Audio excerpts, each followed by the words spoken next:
today. This is Bradley Chapman interviewing Dr. John Demartini. We had a great night last night. I attended John's event. For those of you that follow my blog and are members of Raw Business, you understand that I've spoken really honestly about my feelings and my emotions to help people to feel comfortable with themselves and where they're going. And 3 years ago, I was the black sheep, talking about adversity and overcoming challenges. And actually today, 3 years later, after having built a network and gone through these challenges, I feel really proud actually that I've done that, because after meeting people like John and other people that are very much into positivity and the control of the mind and understanding what's going on inside, I feel actually quite normal. So I'm really humbled today to be joined by you. Thank you for your time. I really appreciate it. Last night's event was awesome. I went to John's event last night, Communication for Business. I left the event running down the road. Just this whole energy was amazing. So I wanted to ask John a few questions today about how you came to be and the man inside. And then obviously we're going to be looking to promote John's events, and obviously feel free to come down and see the man in person. Last night I picked up so much stuff from you, so much really fantastic stuff, and I couldn't stop writing and absorbing it.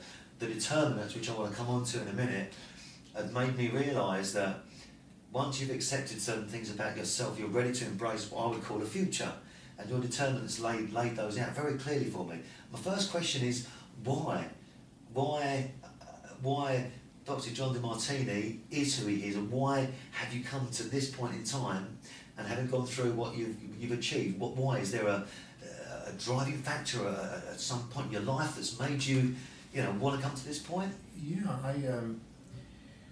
I was a high school dropout, and I was told in first grade that I would never be able to read or write or communicate, never amount to anything, never go very far in life. And I ended up leaving school because of academics. I just wasn't able to do it. And I kind of hung out on the streets, and I eventually made my way to California, and I picked up surfing, and then eventually moved to Hawaii and wanted to surf big waves, and I lived in a tent and did the typical 60s, 70s scene. And then I nearly died. I had a very close brush with death. And right after that experience, I had the opportunity to go to a little class, but I never attended classes, but I happened to go intuitively to this class. And there was a gentleman who was an elderly gentleman who spoke one night that truly inspired me. I can't describe how it was, but just inspired me to such a degree that I saw a new possibility for my life.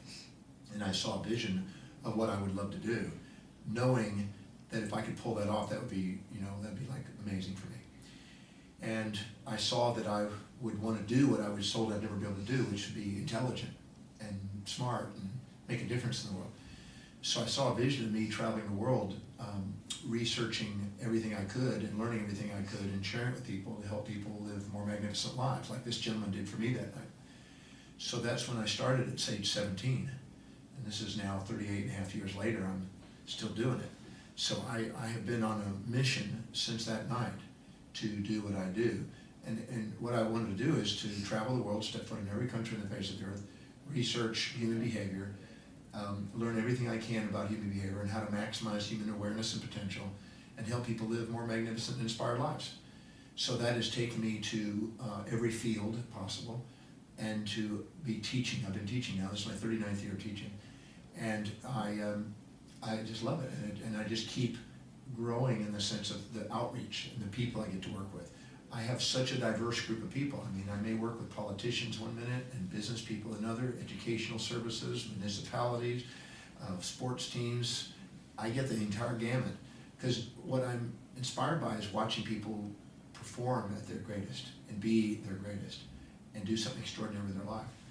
So I know, I can't wait to get up and do that. I love doing that, and so I do that every day. Okay, this is awesome. I think everyone who's become successful, you touched this last night, has had something in their lives that's been a turning point or an awareness, an awakening point, and that was yours. Thanks for sharing that. That's really awesome. Where are you going now? I mean, you've accomplished so much, you've done so much, you've worked with so many different people. I mean, you spoke last night that the journey's never over. So where is Dr. Demartini going now? Where's the next 40 years, right? I developed an institution, and I developed a prize, and I developed a foundation, and my Institute is designed to do, what we all wanted to do is to go around the world and find in every culture and country the areas that may be something that we and myself and my team could do to serve. So we go into a society and we try to find out what are the needs of the society, and then we attempt to bring education to that area and try to help people fill in that gap. So if I see, like in South Africa as an example, we saw that they were having problems with prisons, and so we do programs for prisoners and also the prisons and also the policing development. So we do programs there. And then we also do it for education, because education is a factor. And then entrepreneurial development. In Mexico, it's about prison entrepreneurial development and also entrepreneurial development and education and economic development. So every country is slightly different. And so my institute is dedicated to finding out what are the needs of society and try to see if we can contribute in some way in educational purposes to those needs. And so that gives me the opportunity to meet amazing people and get to work in amazing situations. And I love it. I mean, if we help other people get what they want to get in life, we get what we want to get in life. So I'm not an altruist. I don't sacrifice my life for that. I'm not a narcissist. I don't sacrifice others for that. I try to find a balance between doing a service and getting rewarded and continue to grow, because that's what perpetuates opportunities. Okay, thank you. Along your travels, you've gone to so many places, you've met so many people. Every time you meet somebody new or you go somewhere new, it increases your knowledge. Is knowledge power? What's your thoughts on knowledge and power? Well, I believe that knowledge, when organized and integrated and packaged and presented in a way that serves, is power. Just gathering knowledge may not necessarily mean it's power, because a lot of people gather information and then don't do anything with it or never organize it. So organized knowledge, packaged knowledge, and presented knowledge, and knowledge that serves, it's structured in a way that's of service and fills the needs of people, is power.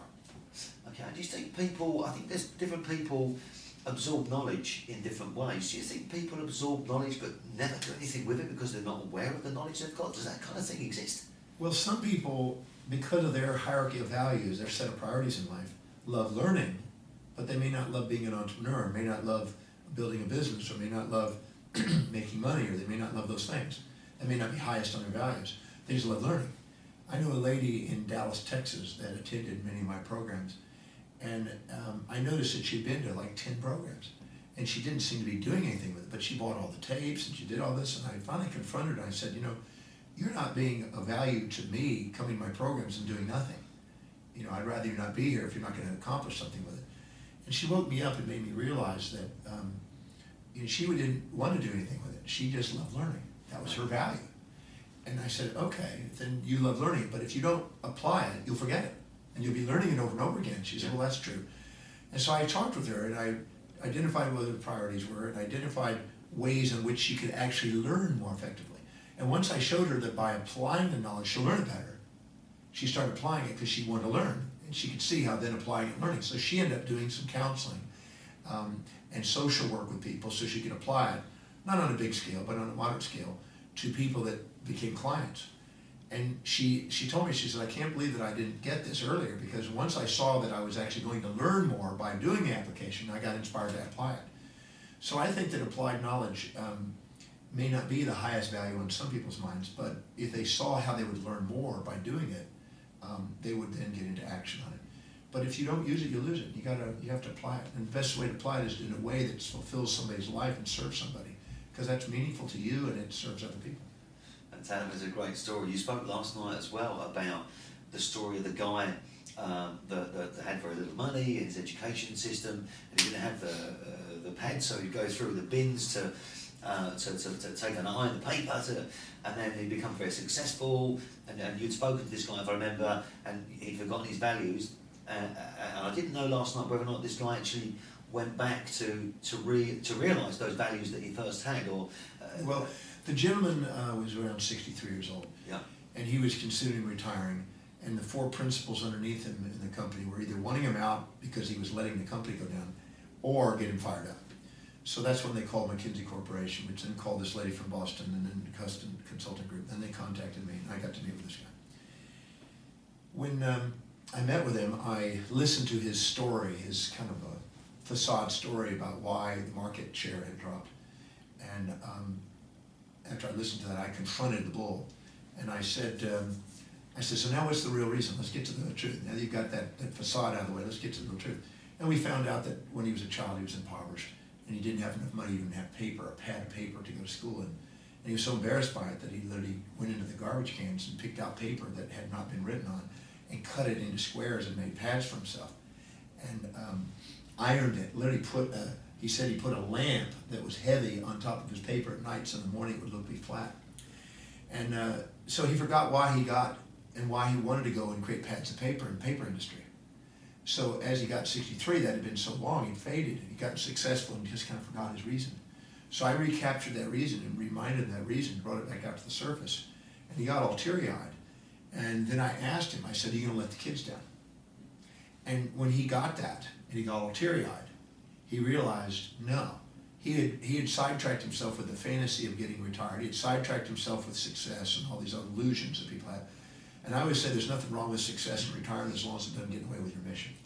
So he recaptured his mission, and in the next 3 months, literally shifted his company back into the high market share. And so he was assuming and coming up with excuses until he got the fire back in his butt. And so I watch this happen in companies. Sometimes they lose track of the real reason why they're doing it and the real mission that they're on. And when they do, they get feedback from the companies. They go down to try to get them back on track again. That's fantastic. When I was talking to you last night after the event, we had a photograph. You had a queue of people waiting to speak to you, of course. And there was an Asian fella talking to you. And he was talking to you, and you was talking to him about the determinants, and he wasn't hearing you. And I'm sitting there looking at this guy, and you were so patient with this guy. And he kept saying, yeah, but. And you were saying, you've got to go away. And he still wasn't listening. And I was thinking, man, open your ears, for God's sake, right? Now, I stepped back from that when I left, and I realised that actually I was there a little while ago. It could have been a number of years ago where I wasn't aware that actually there were some things I can do. Now I am aware, and now I've got to change these things. So how do you help people to become aware, John? Because some people just can't see, none so blind as those who won't see, right?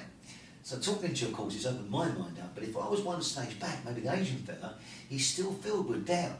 How do you reach those people? Because I know you do, but what is it that, because you must be standing there and you can see people go bang, like a light bulb. They must come on in front of you, you can look in their eyes and you can see it. How do you know, well, you know when you've got them, but when someone's not ready and then they do listen, how do you know what point they're at and what it takes to turn them? Does it vary from person to person, or is it one thing that hits them and it's pow, they're awake? Well, people, they have, the brain is set up with a reticular activating system which turns things on. Whenever somebody sees how they're going to fulfill their highest values, they come alive. And when somebody doesn't see how they do it, they feel hopeless and helpless and they shut down. So last night, he had a fantasy about who he was and what he was going to do, and he kept banging his head against the wall, expecting him to do something that really wasn't highest on his values. Right. So I kept pointing it out to him, and I did it about 4 or 5 times until he finally, at the end, I think he got some of it. Yeah. And so I was patient with him because I really felt that why not? Because if he get it, he'll move forward with it. So, but he was holding on, and people sometimes become addicted to fantasies, and as a result of it, they overlook their realities. And when they don't see the realities, they become blind. And so they don't want to hear things that doesn't match their fantasy, because their fantasy is a dopamine high, and they want that fantasy. And he did. And so I kind of had to crack the fantasy. And I kind of had to shake him a little bit and say, look, what you say you're wanting, if you needed outside motivation to do it, what you say you're wanting is not really what you want. So wake up. What you really want is what you keep doing. Because obviously you're getting distracted from what you say you want to keep doing what you do want. And he finally, I think at the end, started to see some of that. But I don't know. There's multiple strategies. I can't say there's one strategy that I do with that. Sometimes I get firm. Some people are subordinate to authority figures, and so if you act like an authority figure, then they get it. Other people like to make decisions on their own, so you then have to ask them questions to elicit it. So I play out different roles, and I try to find the one that finally gets the light bulb on. And my skill grows as I do it, and sometimes I'm not as great at it as I hope, but I do my best. Okay, thanks. What happens when, this is a personal thing for me as well, you're aware, and perhaps you're dealing with things in the past that I call it carrying the skeleton bag behind you, right? You know it's there, but you carry it with you, you've got to let it go. What happens when you come forward, you're at this acceptance stage, you start to empower yourself, determinants, it's all come together, and you fall off the wagon, right? What's your advice there? Well, it must happen, it's happened to me. I teach a program called the Breakthrough Experience, and I have a method I call the Demartini Method, and it's a method of asking a series of questions to reveal to you the hidden order in what you think is chaos. And the only way you can ever perceive yourself making a mistake is when you're comparing your actions based on your own priorities, which makes the decisions that you make, compared to somebody else's values you've injected. So anytime you make a decision that's based on what your values are and what you think is going to get the greatest advantage or disadvantage, greatest reward or risk, you cannot make a mistake in your own values. The only way you can make a mistake is by the injection of somebody else's values into you, and then comparing what you did based on your own values compared to what you think you should have done according to somebody else's. That's when you label yourself off on the wagon or mistaken. And that's a subordination issue to somebody you think's got a better life or a better success or something like that. And you're designed to kind of beat yourself up on that because you're comparing yourself to a fantasy of trying to live somebody else's value systems. So that's actually a feedback system and not a screw up. That's actually a feedback system to try to get you to set real goals according to your real values and honor your own decisions. So in fact, you don't really make mistakes. What you do is you just learn how to not subordinate to outside influences and be true to yourself in your decision making. As you're saying that, I'm sitting here and I can feel it inside, you know, my emotions going round. Thank you. There was something else I wanted to ask you about the determinants. As you're going through the determinants last night, I found each and every one of them equally interesting. And I will go back, I know, and start looking at these determinants more closely and looking at myself. And I want to spend more time at your events as well, because I think that's the best way I can advocate that to my members. And some of these guys have been telling me about you for a long time. The one that really stuck out to me, there was a guy at the back that stood up and started talking about this guy that was working really hard and there was a conflict with his children, which I had, right? I've had my family saying to me, Bradley, this business, you can't keep doing what you're doing, working stupid hours, your life's going mental, your health's going to, you know, you're not stopping, you're just totally driven to get this network to help people and, you know, you've given up earning money and, you know, you're not earning the money you used to, and I'm not stopping, I don't want to stop no matter what it takes. And I had this whole, should I stop, should I give in, I don't want to give in, I don't want to stop, I believe it's where I should be. And my whole family, including my partner, apart from my children, they've been great, no problems, but then maybe they're too young. And this guy didn't want to stop, didn't want to give in. And you spoke last night about managing what somebody thought was guilt for not spending time with their children and being okay to say, this is my goal, this is my dream, this is where I'm going. Can you just reiterate that briefly for me? Because I started to let go of the guilt last night. I think, actually, my children love me just the same. I've got to pursue my dream. And I feel that if I don't pursue my dream and complete it or die trying, kind of, then I'll always regret it later. Or if someone says to me, stop it, Bradley, and I don't say, it's time to give in. I think it's got to be my decision. Can you try and... Well, I know it's a long one, but... Guilt is an assumption that you have caused with your motor functions or memory, more pain and pleasure, more loss than gain, more negative than positive, more challenge and support to somebody. And in fact, in the universe, that doesn't exist. There's always two sides to an event. There's always a benefit with every curse, you might say. There's always a positive with a negative. There's always a star with a scar. There's always two sides to an event. So guilt is an unawareness, an incomplete awareness about reality. The same thing for fear. It's an assumption that there's going to be more pain and pleasure in the future. So running around doing guilt trips on yourself is only going to occur when you compare your own actions to somebody else's injected values that you're now giving rise and power to. Because you don't do that in your own values. You're not judging yourself for your own values. You're only doing it when you're comparing it to somebody else that's throwing their values on you. So the question you want to ask is, how could it benefit your children by doing and being true to yourself? And could it be exemplifying a leader? And could that be one of the greatest teachings that they could see, that you never give up on a dream and you go after what's truly inspiring, and could they then go off in their life and do something extraordinary with their life because they've got that as an example? Instead of sitting there and sacrificing because of somebody else's fear and somebody else's box projected onto you, thinking that somehow you shouldn't do that because it brings an anxiety to their value system. You also then got to look at what could that do economically. Could that bring better education? Could that give them a better lifestyle? And you have to sit down and write down the benefits in your own mind. And once the benefits and the contributions to them are equal to the other side, you will realize that it was in a delusion that somebody with an incomplete awareness had projected and that you bought into because you subordinated to their value system. So I always say that when you finish the Demartini Method and you do the exercise and you clear out the shame and guilt and fears and all that stuff, all you're left with is thank you, I love you in the mirror to yourself. And the truth is you're trying to make a contribution to people's lives. And if you're not there with your genetic children, you will end up like a father to other people that will become like children to you, that you will do what you can to encourage. And when they're all of a sudden not with you, somebody else will play the role of the father figure.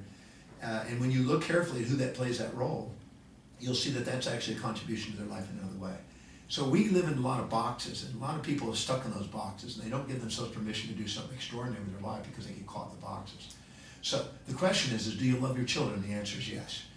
The question is do you communicate with your children out of love? I'm sure that there's an answer yes. But you may not match the ideal that society or somebody who has a higher value on maybe being with the children projects onto you. So you have to be true to yourself. My children, I have 3 children. I have a 26-year-old, a 23-year-old, and a 20-year-old. The 26-year-old is in journalism and she's writing books and poetry. My 23-year-old is in fashion. She's going to do the DemartiniFashion.com in line. That's her mission. My son is studying philosophy and is head of a philosophy club, and he's a brilliant young man. And I didn't always see them every day. And I love them through Skype, and I communicate with them distance, and sometimes we rendezvous and things like that. And I had all kind of people throwing projections onto me about how it was supposed to be. And I looked them straight in the eyes and I said, thank you for your opinion, but I'm going to follow my heart. And I didn't let the world on the outside dictate my destiny. If you talk to my children today, and I encourage anybody to go and contact them, you'll see that they love me like any children, and they had things they liked and they had things they didn't like in me. I'm not somebody to put on a pedestal, not somebody to put in a pit. I'm just a father dedicated to fulfilling a mission who loves his children. And there's no such thing as a norm. There's no such thing as how it's supposed to be. If you look at the biographies of great people, amazing people, Sir Isaac Newton, for instance, I said it last night, his father was dead before he was around. He was a child. His mother was basically had to give him up. Somebody who became a new father figure believed in his budding genius and encouraged him to go on with schoolings and even helped him in that. He ended up with a new father figure. He became Sir Isaac Newton because he had those challenges. If you go and look at the history of some of the most extraordinary people, they didn't have the storybook life. I wouldn't want a storybook life for my kids. It would be mediocrity. Absolutely. You know, it's as I'm sitting here and I'm talking to John, it's really just touched me on a little tear coming down my eye there, which is really quite awesome. But there's no doubt you've got this ability to be able to touch people and get to the points, I mean, that I'm feeling it sitting here. What other things in the Demartini Method and within the Institute, what other things and sectors and areas can benefit people? Can everyone benefit from coming to see you regardless of their field of expertise, age, race, colour, if they're open to it? Well, I don't know of anybody who couldn't benefit, other than somebody who has no interest in what I may be offering. But, I mean, I've worked with young children. We have breakthrough children classes. We've got young adults inspired destiny programs. We have entrepreneur programs. We have programs on relationships. We have programs. We have 72 different courses and about another 150 different evening events that we do. And I don't know of too many facets of society that can't be involved and benefit by it. I've worked with some very wealthy financial hedge fund leaders to impoverished people that live in townships. I've worked with young kids in the elementary schools where 500 kids are 5 to 15. To the elderly, I mean, to doctors, to sports people, to celebrities. I mean, I've had the entire gamut. Human behavior is human behavior. And if you give people ways to maximize their human potential, I don't know of anybody that doesn't want that. So I don't know how a person could not benefit from some of the principles that stand the test of time in human behavior. Do you know, it's really, thank you. It's really kind of great in my own small way. It's taken me 3 years to come out of what I was doing. I've always been very motivational, very energised guy, very crazy. I don't care what you think, I'm going to go and do it. But I'm now trying to learn about myself. And I had my first paid speaking event, right? You know, 2 or 3 weeks ago. It took me 3 years to build this business, to get paid to go and speak. And it was great, and I blew people away. Now, in my own little small way, I had people coming up to me, and I spoke at the British Library, very small stuff, but to me it's a big step. And then people coming up waiting to see me and ask me questions. And when I know that I've helped them, it's the most amazing feeling for me personally, that I look at them and I know that they're going away and they've taken something from it. How do you feel, John? I mean, you've touched and helped thousands, tens of thousands more of people. How does that make you feel inside as a man? I mean, forget the Demartini, the whole company. How does it make you feel? I mean, it must be the most awesome feeling, right? I mean, I don't think there's any greater feeling than knowing that you've somehow made a contribution to another part of your reflection. I always say that we're all reflections of each other, and so you can't help another individual get what they want without you getting some part of what you want. Right. So without a doubt, that's what fuels me. I mean, I speak pretty well every day. I think that was the 64th or 65th talk last night, this year already. And I wouldn't, if I wasn't getting feedback that it was making a contribution, I'd probably go do something else. I mean, it's part of life. But because I want to make a difference too. I mean, it's like anybody. So yeah, that's very fulfilling. And so I do every night, and last night I go to my computer and I type onto my computer what I'm grateful for. And that to me is my daily grounding process. I have a journal where I just do nothing but type. I have probably the largest collection of gratitudes than anybody, because if you saw it, it goes all the way back to when I was very young. And I just document that, because sometimes I get a lot of praise. I get thousands or tens of thousands of people, praising stuff. And if I don't ground it, I can actually exaggerate myself. And then, of course, if you do, the purpose of the girlfriend or the spouse is to bring that back into balance. That's their job. And so I learned to self-govern. So I'm not here to feel successful. I'm not here to feel failure. I'm here to feel thankful. And if I go back to my center point, and it's just like in the stock market or in probability statistics, you have an oscillating variance, a dispersion from the mean, and everything then revolves back to the mean. It kind of regresses to the mean. And the mean is the overall productivity and growth process. And I think that if I don't govern myself back to the mean, I distract myself. So I self-govern that every night, and because I do get a lot of praise. I also get a lot of reprimands because I stir up a lot of stuff. So I always take the praises and I bring them down, and I look at the reprimands and I bring them up and I bring them back to the mean. Because I found that if I govern myself, I can get more done than if I let myself get a lopsided, you might say. Yeah. I used to have a thing in my practice, when I practiced years ago. If I had a really powerful day and I made a lot of business and a lot of money and saw a lot of clients and helped people, if I was in any way puffed up, I asked, who did I not serve today? Who did I forget to call today? What person's name did I forget? I literally had a self-humbling questionnaire that I have. I still carry it with me in my book, to make sure that I'm brought back in the center. Because the second I get puffed up thinking I did something, wow, look at me, I'm a success, I find that I'm not present again. I've lost myself and I've exaggerated myself. So then I bring myself back. And then if I all of a sudden had a day that I didn't feel like I produced, I asked, who did I serve? Who did I remember to care for me? And I self-govern myself. And when I do, at the end of the day, I want to get to the point where I'm in a tear, like you just had a moment ago, a tear of gratitude. When I'm in a tear of gratitude, I remember my mission of service and what I'm here for. And I don't get too highs and too lows, I get centered. And I'm grateful. I'm not manic, I'm not depressed, I'm not success, I'm not failure. I'm just grateful for the opportunity to be of service and to fulfill what I know I love, which is the most rewarding feeling I get. So I'm grateful for that. And I also notice when I do that, my family dynamic is more stable. Because if I come home cocky and everybody's praising me, their job is to bring me back and pop my pimple. Right, yeah. If I come down, they lift me up. So instead of them having to bring me down and up all the time, I just did that to myself, and I have a loving family when I get home. This is great. Do you know, you're a very busy guy, and I want to thank you so much for your time. From this point, we're gonna be following Dr. Demartini and following his travels across the world. We're going to do some more writings about what he's doing. I want to get more involved personally with some of your methods, because I know I can learn from this guy, and I also want to pass on what I've learned as well to our members. But I'd love for all members to get more involved and to visit Dr. Martini's events. The one last night was awesome. I'm also coming to tonight as well to do a write-up on tonight's event. Tonight's event is... Tonight I'm going to be introducing some of the principles and some of the questions inside the Demartini Method, which is a method of helping people see the hidden order in their chaos and helping people dissolve their emotional baggage and their emotional conflicts with other people so they can be less distracted and more inspired and focused on what they would love to do in life.